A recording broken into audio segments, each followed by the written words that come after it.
షిరిడి సాయి నామం సుమధురం శ్రీ షిరిడి సాయి రూపం.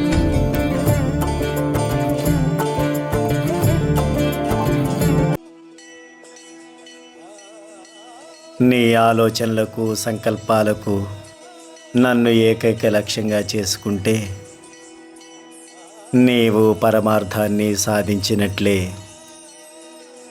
నీవు నా కోసం చూస్తే నేను నీ కోసం చూస్తాను.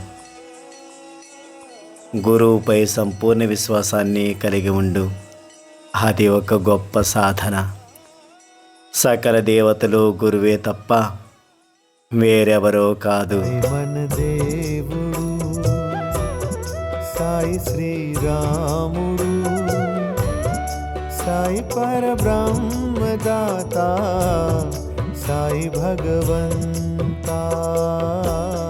బాబా ఈరోజు చెప్పినట్లుగా మనం కూడా మన ఆలోచనలకు సంకల్పాలకు సాయిబాబాని ఏకైక లక్ష్యంగా చేసుకుందాం. దాని ద్వారా పరమార్థం మనందరికీ అందుతుంది.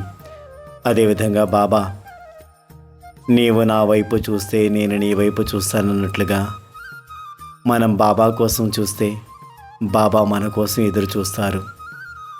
అదేవిధంగా గురువు అంటే బ్రహ్మ విష్ణు మహేశ్వర స్వరూపం కాబట్టి ఆ గురువుపై సంపూర్ణ విశ్వాసాన్ని కలిగి ఉండాలి. అది కూడా ఒక గొప్ప సాధనే అని బాబా ఈ అమృత పలుకుల ద్వారా తెలియజేస్తున్నారు. సకల దేవీ దేవతలు ఒక గురువులోనే ఉంటారు. ఈ విషయాన్ని బాబా మనందరికి కూడా ఈ వాక్యాల ద్వారా తెలియజేశారు.